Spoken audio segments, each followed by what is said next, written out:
Je suis terrorisé par ça. Je pense que la France a été... Oui, je pèse mes mots.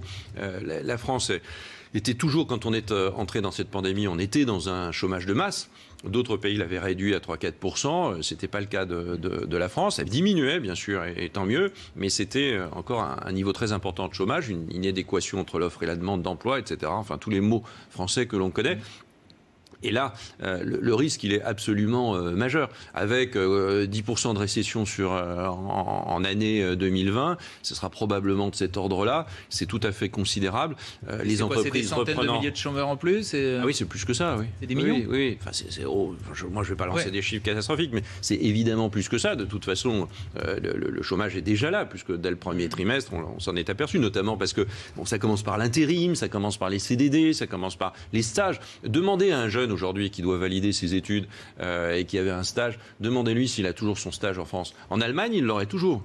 En France, il ne l'a plus. L'entreprise, elle a fermé ses portes à la plupart des stagiaires. Les CFA, les centres de formation des apprentis, ils n'auront plus beaucoup d'apprentis parce qu'il n'y a plus de collaboration avec les entreprises possibles. Tout cela, ça va se disséminer dans l'ensemble du territoire. Il faut accélérer le déconfinement à partir du moment où c'est compatible, évidemment, avec l'évolution de la pandémie. On n'a pas fait tous ces efforts pour en voir une pandémie recommencer. Mais à partir du moment où c'est compatible, et je pense que ça doit l'être, il faut évidemment accélérer. Parce que si on n'accélère pas la reprise, on va à ce moment-là donner un coup de boutoir absolument, enfin un coup le chômage va devenir par exemple, un sujet clairement, totalement principal. Sur vos plateaux, on ne parlera plus que du chômage. On ne parlera plus de l'épidémie. Et le chômage, c'est une autre forme d'épidémie. C'est aussi une forme de mort sociale à un moment donné. Il y a des générations sacrifiées qui arrivent quand même sur le marché du travail. On en reparle. Je ne pense pas, parce que je pense que c'est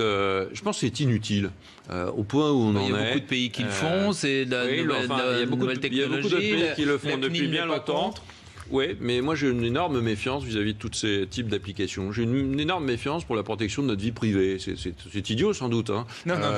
Mais j'ai une énorme. Donc je pense que c'est pas. Si ça avait une utilité majeure dans la lutte contre l'épidémie, et si on l'avait fait il y a un mois, peut-être. C'est pas le cas aujourd'hui sur la base du volontariat, qui va être volontaire pas grand monde, à mon avis. Peut-être que je me trompe, hein, mais pas grand monde. Je ne suis pas sûr que le Bluetooth soit la meilleure technologie, si j'en crois ce que disent les experts. Bon, je pense que c'est pas. Je pense que c'est un coup d'épée dans l'eau. Et je pense qu'on doit consacrer l'activité de la nation à bien d'autres choses, notamment à se concentrer sur la reprise économique et sur la dette. Et